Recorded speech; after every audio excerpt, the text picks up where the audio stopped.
Hei, Ner Aga Karebah. Alhamdulillah baik, Min.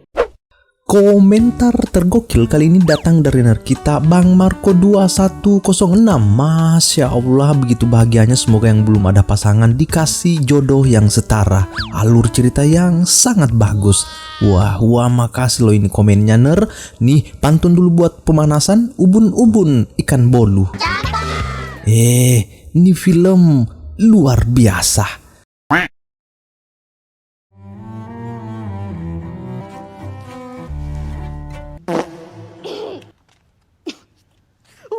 Di tengah deru kota kecil Vietnam, kita berkenalan dengan Mai, seorang gadis cantik dengan paras teduh dan tubuh yang menawan. Kecantikannya kerap jadi pusat perhatian pria-pria jomblo tak bertanggung jawab. Hidupnya serba terbatas, berpindah-pindah tempat demi bertahan. Nah, tepat malam ini dengan segudang barang di tangannya, Mai kembali pindah ke kontrakan baru. Di sepanjang jalan tatapan orang mengiringinya, bahkan setibanya di kontrakan baru itu pun para penghuni tak kuasa mengalihkan pandangan, termasuk mereka yang sudah beristri.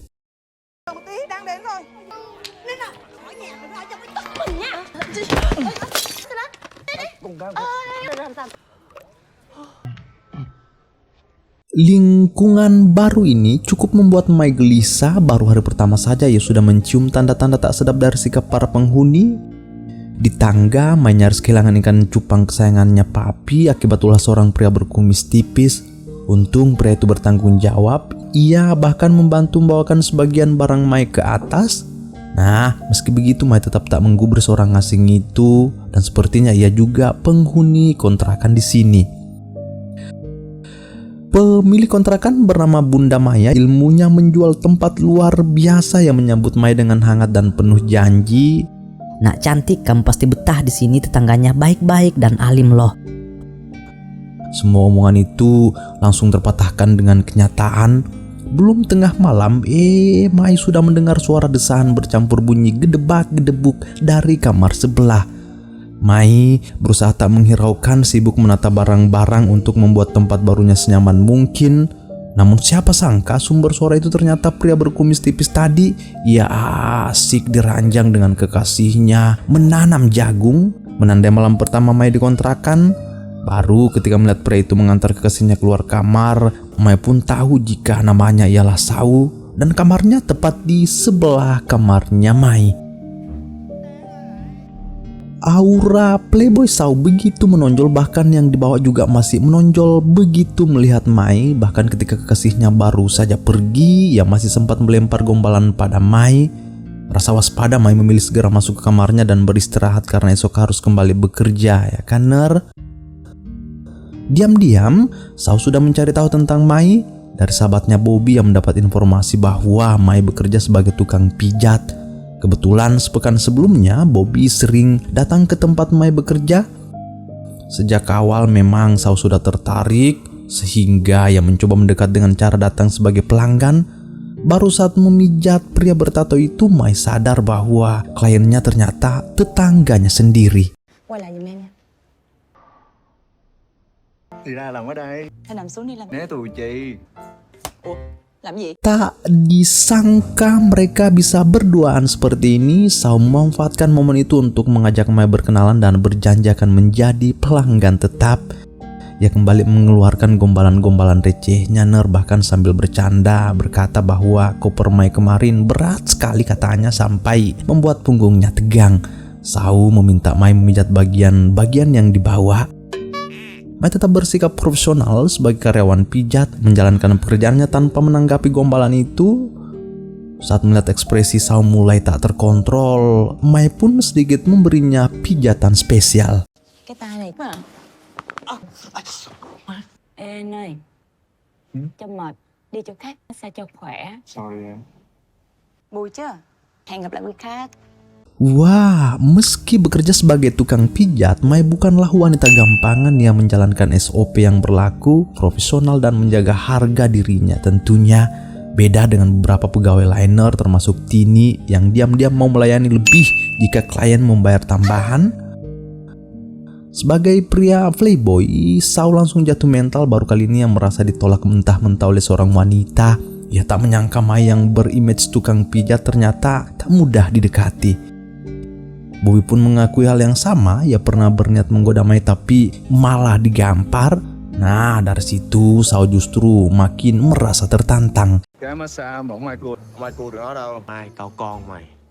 Đâu phải cậu mộ đó bà. Karena terlalu percaya diri dengan ketampanannya, sejak hari itu pula Sao benar-benar berusaha keras yang melakukan berbagai cara untuk mendapatkan perhatian Mai, mulai dari perhatian-perhatian kecil, rayuan halus, hingga kunjungan rutin.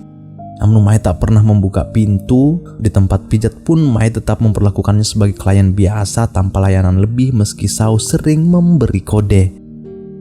Lama-kelamaan Mai justru makin ilfil, bahkan mulai risih dengan sikap Sao yang hampir setiap hari datang merayu. Sao sendiri sampai bingung, padahal kalau gadis lain entah itu di kafe, di jalan, ia cukup mengedipkan mata untuk membuat mereka luluh. Terlebih lagi Sao pandai bermain piano, salah satu daya tariknya tapi beda dengan Mai, semua itu seakan tak ada arti. Sao merasa harga dirinya sebagai lelaki diuji.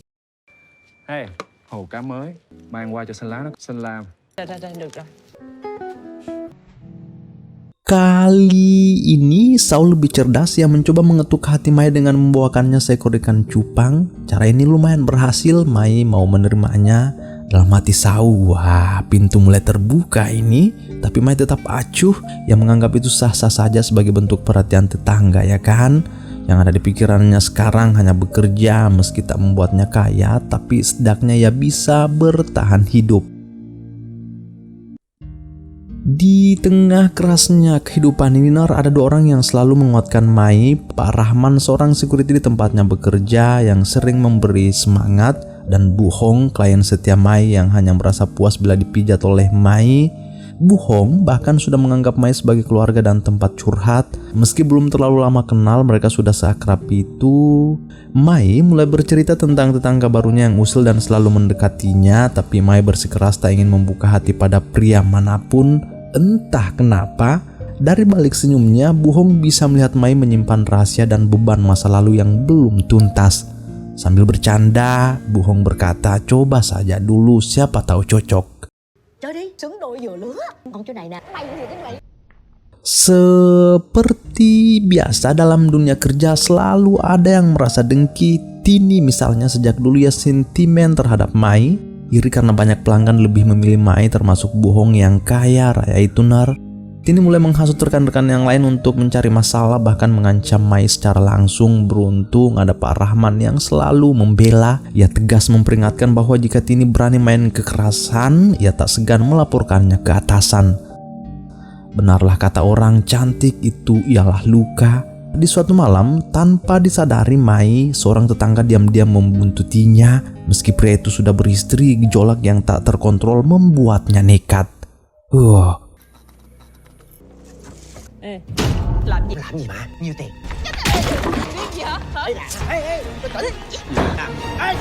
Untung sekali Sao datang yang memberi pria itu pelajaran dan langsung melaporkannya kepada petugas. Dari situlah keakraban mereka mulai terbangun. Sebagai ucapan terima kasih setelah ditolong, Mai akhirnya menerima ajakan makan malam dari Sao. Perlahan obrolan mereka mulai nyambung. Suasana sederhana di warung pinggir jalan terasa hangat. Dan siapa sangka usia mereka cukup jauh. Sao baru genap 30, sedangkan Mai ternyata sudah berumur 37 tahun. Namun perbedaan itu tak jadi masalah bagi Sao. Ia bahkan tersenyum dan berkata, justru makin berumur makin mempesona Anda. một lời khen nữa nha. Được rồi. Pelan-pelan Mai mulai benar-benar menunjukkan rasa nyaman. Namun begitu mereka pulang ke kontrakan, suasana mendadak kacau. Orang yang tadi dipukul Sao belum juga bisa menerima dan menatap penuh amarah. Mai cepat-cepat menarik Sao pergi dari sana sebelum terjadi sesuatu. Malam itu jadi terasa lebih panjang dari biasanya. Mereka akhirnya melipir ke sebuah bar untuk menghangatkan badan. Bar itu ternyata tempat kerja Sao. Dengan nada santai yang memperkenalkan tempatnya pada Mai. Di sinilah ya biasanya mengiringi live musik dengan piano. Kebetulan malam itu sepi, hanya mereka berdua, ya kan. Sao pun mulai duduk ke depan piano untuk mempersembahkan lagu kesukaannya spesial untuk Mai. मैं हूँ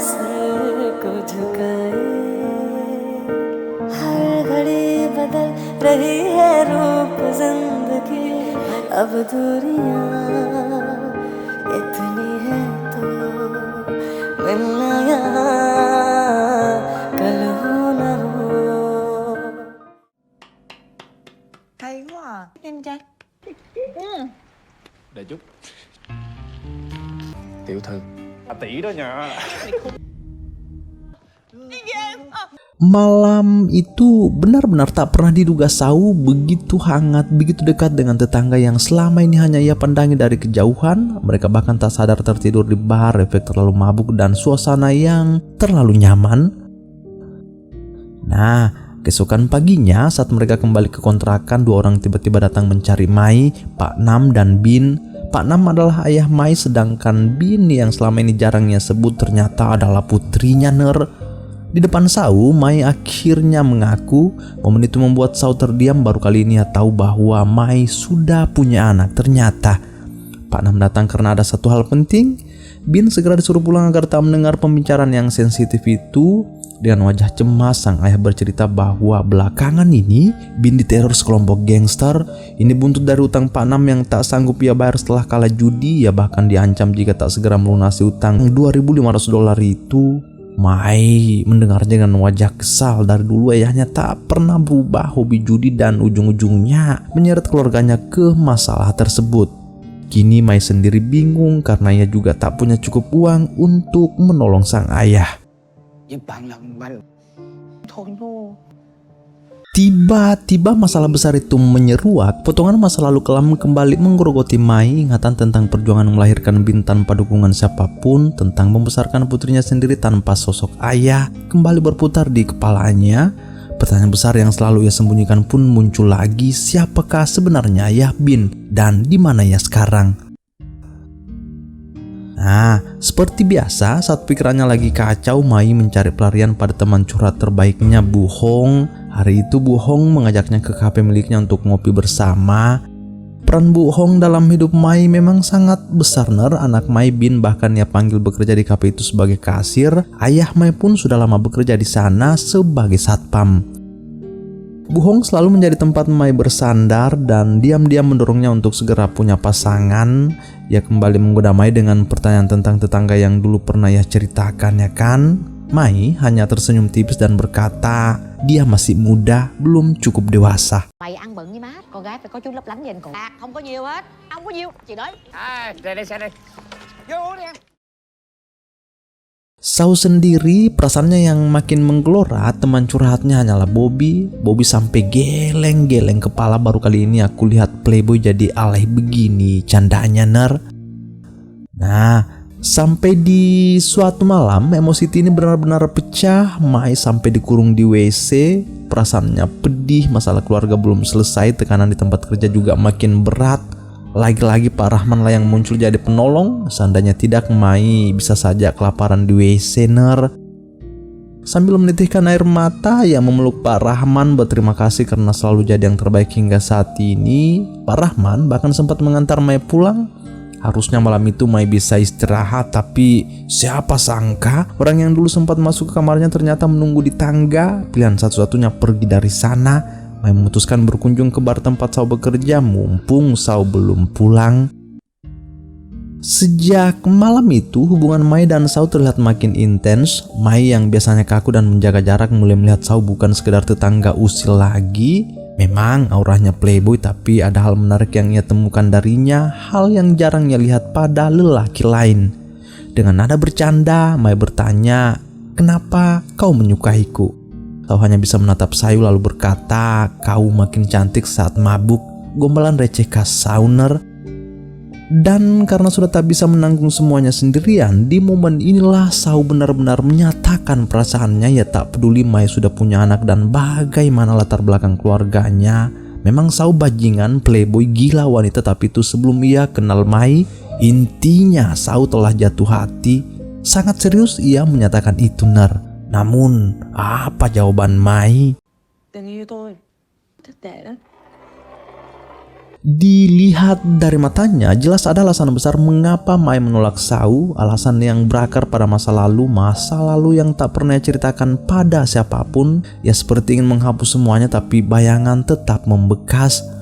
Malam makin larut juga, situasi di kontrakan pun sepertinya sudah aman. Mereka pun akhirnya pulang tanpa banyak kata. Setelah penolakan itu, seperti air hujan yang menghapus jejak di jalan, momen itu juga menghapus hangat yang sempat mereka rasakan. Dua orang yang tadi begitu dekat mendadak jadi seperti orang asing, tapi sama-sama tahu ada gejolak yang tertahan di dalam.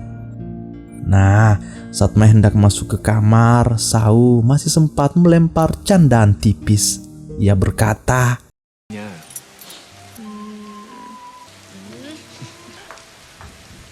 setelah memastikan Mai masuk ke kamarnya dengan aman, saya pun melangkah ke kamarnya sendirian yang tepat di sebelah. Namun bukannya tenang, justru di sanalah rasa berbunga-bunga itu makin menjadi. Diam-diam ia bahkan sudah memblokir semua kontak garis di ponselnya. Yang menghela napas panjang, menghisap lantang, gelisah tak bisa tidur. Pikirannya terus melayang ke kamar Mai di seberang dinding. Setiap detik terasa lebih panjang hingga tak lama berselang terdengar ketukan pelan dari luar pintu kamarnya. Suara yang memecah sunyi membuat jantung Sau berdegup lebih cepat. Mai, ya itu benar Minor. Malam ini ternyata bukan hanya Sau yang gelisah, Mai pun memikirkan hal yang sama. Diam-diam ia datang. Tak banyak kata, Mai langsung lompat mengecup. Pintu ditutup rapat. Di malam inilah hal menggeliat di bawah bulu itu terjadi. Mai juga menginginkan itu, tapi semakin jagung Sau tertancap dalam, ingatan dan trauma masa lalu Mai juga pelan-pelan hadir.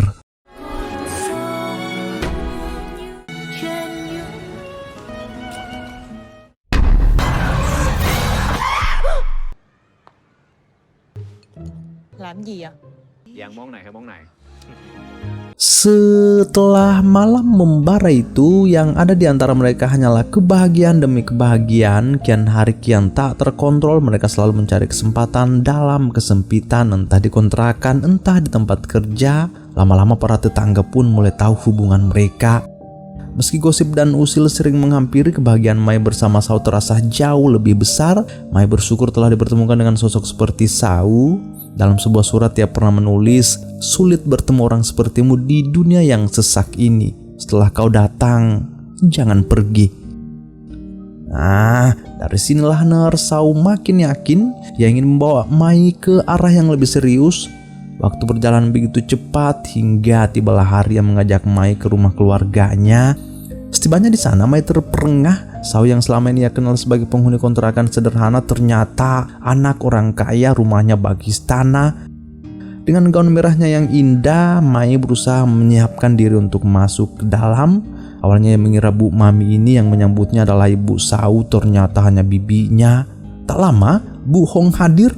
Dan di sanalah Mai benar-benar terkejut. Perempuan yang selama ini ia kenal sebagai klien setiap pijat dan sudah dianggap seperti ibu sendiri, kini duduk di hadapannya sebagai ibu Sau.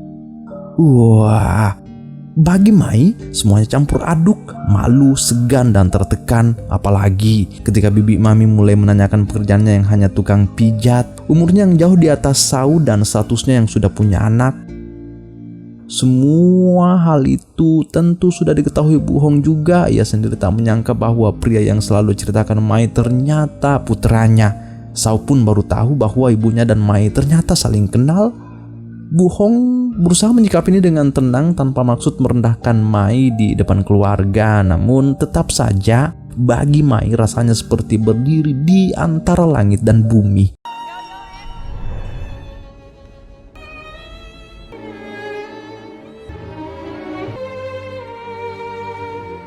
Sampai di suatu hari, Bu Hong mengajak Mai bertemu di sebuah gereja. Pertemuan itu terasa sakral. Di hadapan Tuhan, Bu Hong meminta Mai mempertimbangkan lagi keputusannya terhadap Sau. Ia tahu anaknya seperti kepompong. Ia belum punya masa depan yang jelas dan belum tentu bisa bertanggung jawab pada seorang wanita, apalagi anaknya nanti. Bu Hong juga tahu Mai hanyalah tukang pijat, umurnya jauh di atas Sau, punya satu anak, hidupnya selalu pas-pasan. Kata-kata itu disampaikan dengan lembut, tapi tetap saja menusuk. Mai pun paham apa yang harus ia lakukan, menjauhi Sau, mengubur hidup-hidup perasaannya ya kan. Ia juga mengembalikan kalung pemberian Bu Hong. Nah, tak lama telepon dari kafe datang. Kacau, masalah ayah Mai dan kelompok gangster yang menagih utang kembali pecah. Ternyata utang judi ayah Mai bukan lagi 2.000 tapi sudah menumpuk sampai 21.000 dolar. Tak ada toleransi lagi. Bu Hong pun kembali mengulurkan tangan melunasi semua utang ayah Mai. Ia tahu cerita lama tentang kebiasaan judi itu, hingga satu demi satu aib dan masa lalu keluarga Mai naik ke permukaan. Mai malu bukan main. Ia berjanji akan mengganti uang itu dan bertekad membawa ayahnya pergi dari sana.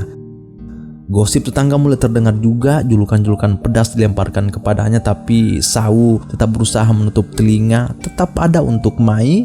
Namun bagi Mai, semuanya sudah selesai. Mẹ anh là em tránh mặt anh. Chuyện gì đang xảy ra? Sao? Không quen à? Tôi không có được dạy. Mất dạy vậy đó. Nè, nói đúng. Sau tahu ibunya pasti merendahkan Mai. Ia kembali menemui beliau meminta restu, tapi yang ia dapat hanya kata-kata tajam. Cacing tak berguna, kepompong yang hidup dari uang orang tua, hanya pelayan bar, mana mungkin bisa menghidupi wanita. Hati Sau benar-benar teriris. Ia mengembalikan semua rekening ibunya lalu pergi dari sana.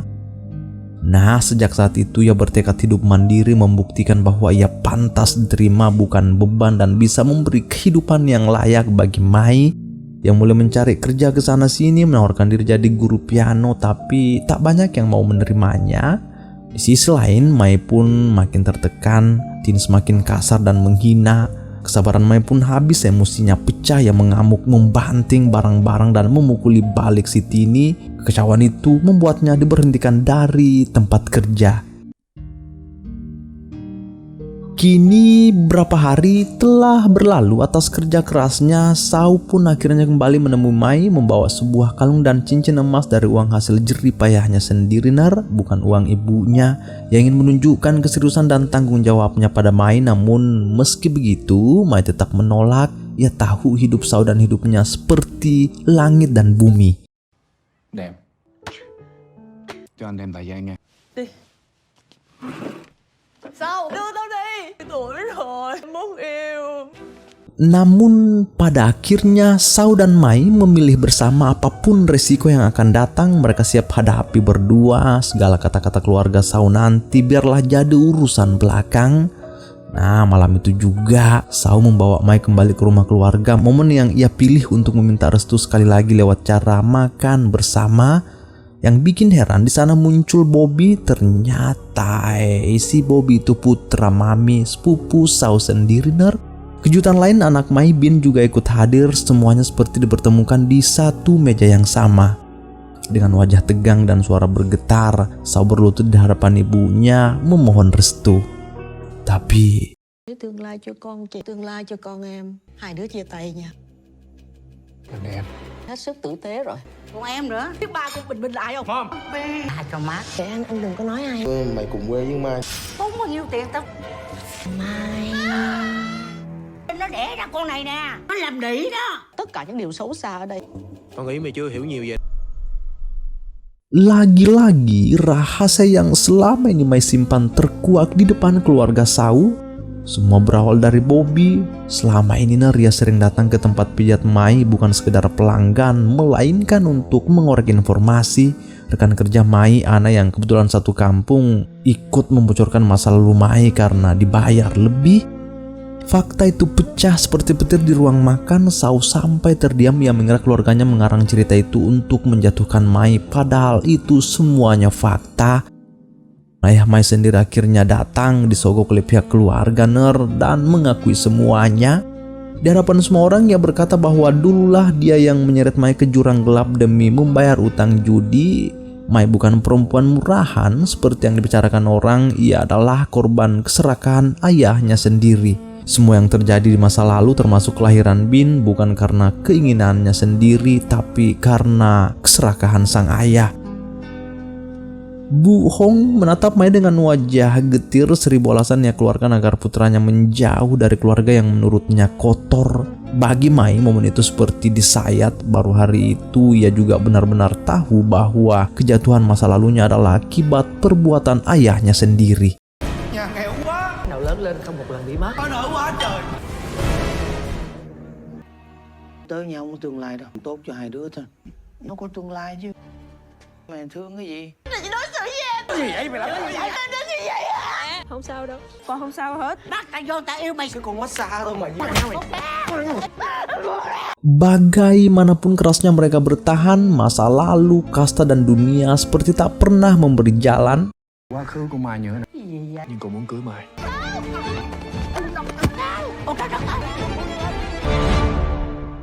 Bây giờ mày.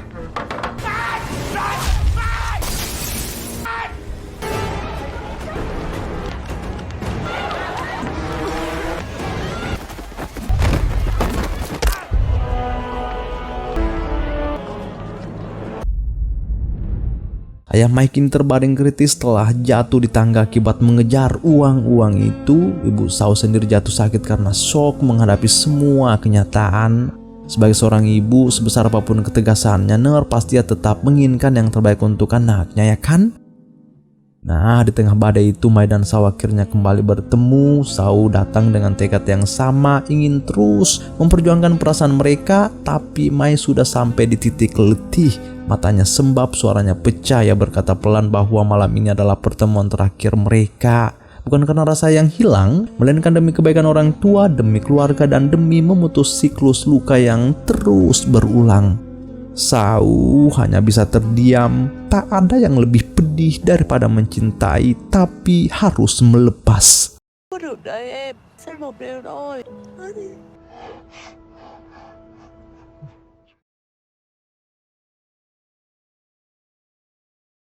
Seperti janjinya, di esok harinya Mai benar-benar pergi meninggalkan kota itu. Tak ada salam, hanya selembar surat perpisahan yang sampai ke tangan Sao. Di situ Mai menulis tentang keberanian untuk memulai lembaran baru sekalipun harus berjalan dengan luka. Waktu pun berlari, 4 tahun telah berlalu. Mai kini berdiri tegak sebagai seorang perempuan karir. Wajahnya tak lagi pucat, langkahnya mantap, hingga suatu hari sebuah urusan kerja membawanya ke sebuah villa mewah, tempat di mana masa lalunya seolah menunggu. Dan siapa sangka di sana ia kembali bertemu dengan Sao. Tatapan mereka bertemu sesaat, mungkin dengan rasa yang masih sama tapi hidup yang sudah berbeda. Sao kini telah beristri, sebentar lagi akan menyambut buah hati. Em ổn không? Ổn. Đấy chưa? Con khóc vậy? Sụn mũi hả? Dạ em chào chị. Chúc mừng em nha. Đi mẹ. Em thấy anh nhà em vui chắc thương quá ha.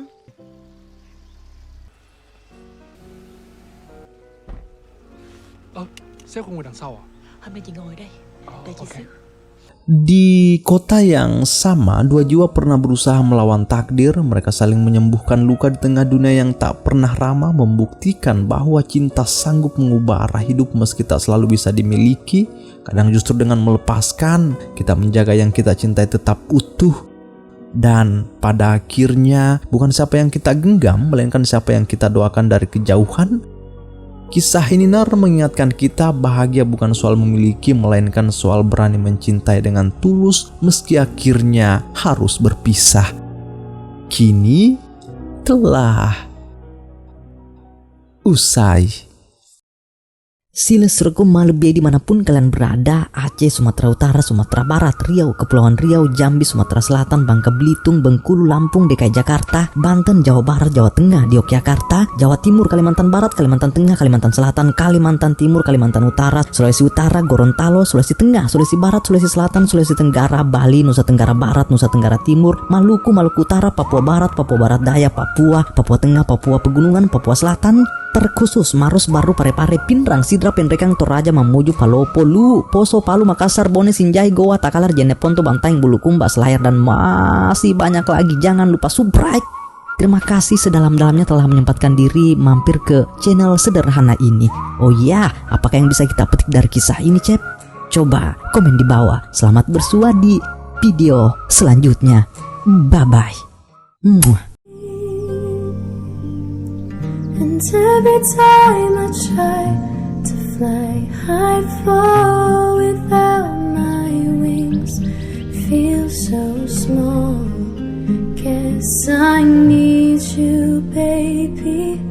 And every time I see you in my dreams, I see your face haunting me. Guess I need you, baby. I make believe that you are here.